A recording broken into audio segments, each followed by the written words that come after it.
There has never been a greater time than now to invest in the Metro Detroit area, and there is no other investment firm better qualified than Platinum Real Estate Holdings. With 40 years experience and over 1,000 homes sold, let Platinum Real Estate Holdings assist you with the purchase of a city-certified home of the highest quality, turnkey properties, screen renters, yielding instant cash flow. Well, what are you waiting for? Call or visit us online today. Welcome to the weekly recap for the week of June 6th. In today's recap, we're going to give you 9 home appraisal tips to get you a higher valuation. Next, we'll talk about how to become a proactive property manager. And then we'll discuss areas in the country that are overvalued and undervalued with relationship to home prices. This week's recap begins now. So, you need to get a home appraisal, and a too low valuation will completely tank your ability to get a mortgage or refinance for the right amount. Here are some easy tips to follow to get a higher valuation. Number 1, ask if the appraiser is local. An appraiser from out of town may not be as familiar with the local real estate market. You want your house to be appraised relative to its location, not in relation to the local market. Just so you are aware, requesting appraisers is no longer allowed, thanks to all those shenanigans around 2005 to 2007. Lenders select appraisers today by sending out an email blast to all appraisers on a lender's list. The appraiser who gets the appraisal is the one who hits the accept button the fastest and who agrees to the fee the lender wants to pay. If you get an out-of-area appraiser, you can try to ask for another appraiser from closer to your area. That almost never works. If a borrower does get an out-of-area appraiser, follow the next few suggestions to know your market better than the out-of-area appraiser does. Number 2, tidy up. You never get a second chance to make a first impression. The appraiser is only going to be in your home a very short time, maybe an hour if you're really lucky. Remove the clutter and make the inside shine bright. Prepare it like you would for a showing. Put everything away and make sure the whole house smells nice. This is technically not supposed to help the home appraisal. However, your appraiser is going to notice if the house is a disaster.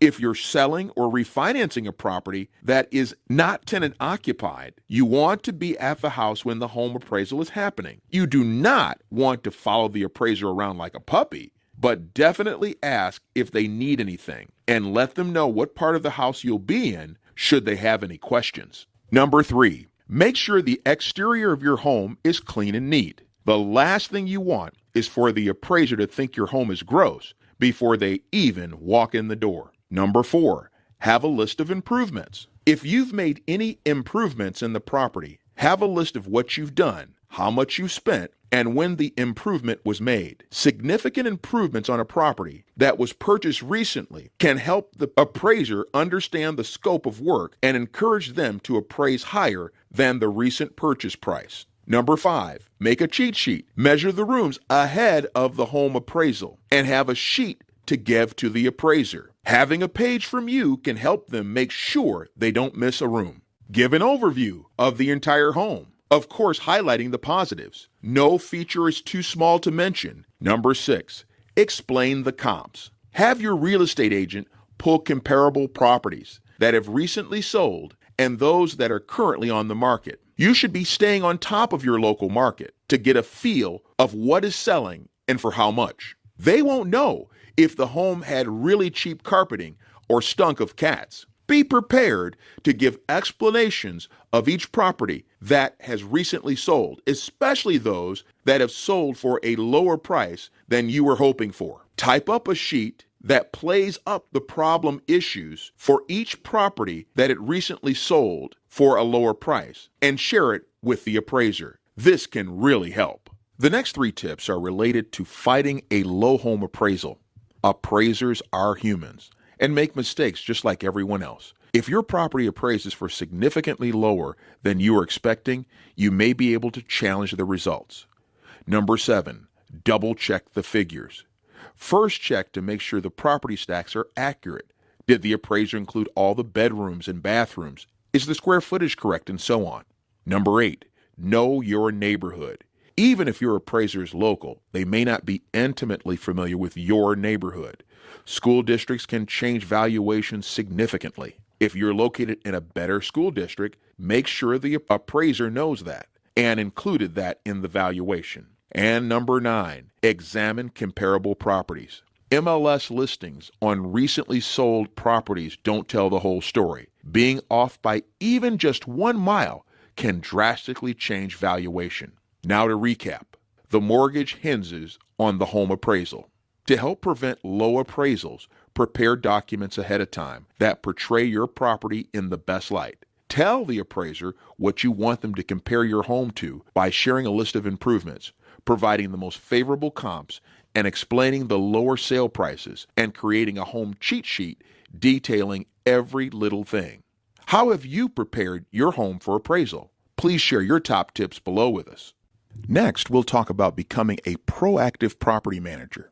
If you think managing rental property is not a tough job, you probably haven't been doing it long enough. Your success as a buy and hold investor is dependent upon your ability to remain agile. You must prepare your business for the potential outlandish yet almost inevitable worst-case scenario. There are 2 distinct categories of property managers, proactive and reactive. A proactive property manager has a plan. This is the manager who has a playbook for how to react when things go wrong. Being a proactive real estate investor anticipates common issues that arise with properties and with tenants. These are several common and likely scenarios that are relatively easy to predict.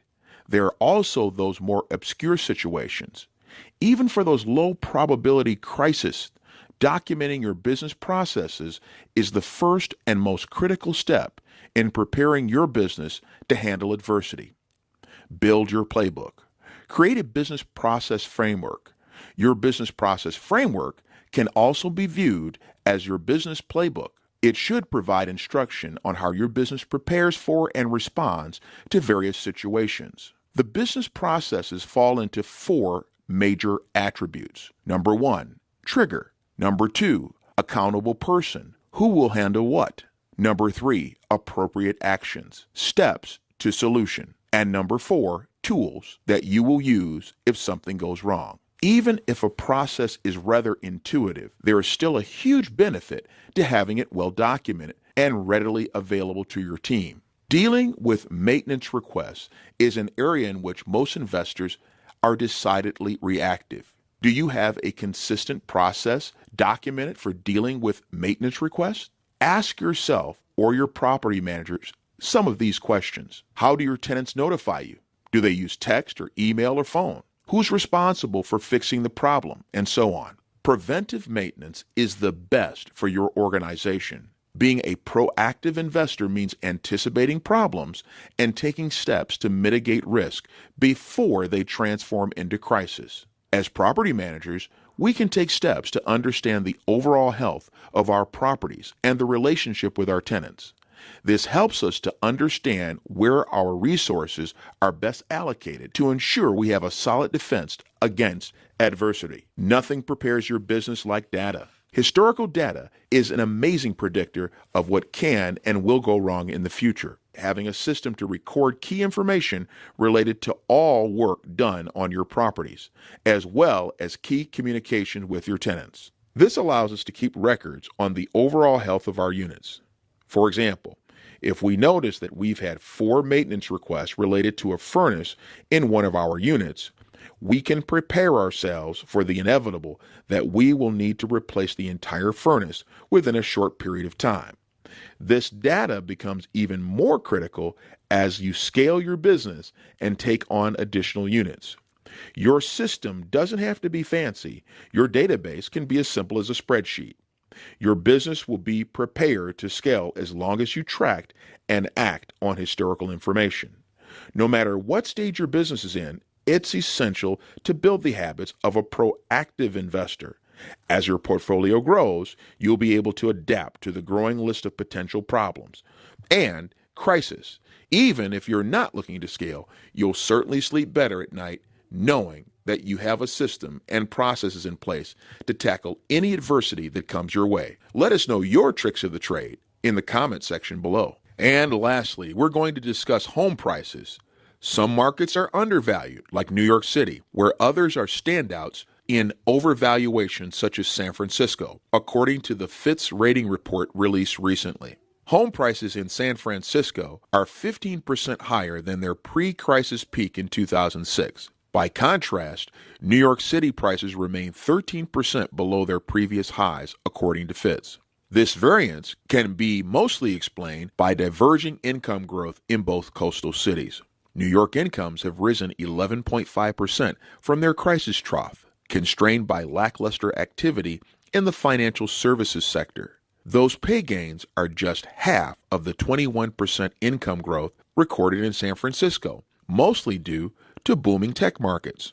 Other factors for the large differences are distressed housing inventories. The San Francisco housing market worked through their distressed inventory by 2014. By contrast, inventory levels in New York City are projected to only stabilize by 2018. Nationwide, home prices rose 2.4% in the most recent quarter, according to Fitch. These national price gains are sustainable due to improving employment and income growth. New home construction spending has picked up as the inventory for sale and under construction homes has fallen, reflecting further curing of the post-recession housing overhang, the ratings agency adds. In addition to New York City, Fitch finds Rust Belt urban centers like Cleveland and Detroit as undervalued. Non-coastal cities such as Las Vegas, Phoenix, and Portland are showing signs of overvaluation, in addition to Atlanta, Los Angeles, and Miami, according to Fitch. Prices remain sustainable, though, in Boston, Charlotte, Chicago, Denver, Seattle, and Washington, D.C. This completes this week's recap. If you have comments regarding this week's recap, we would like to hear from you in the comments below. Thank you for listening, and have a great day.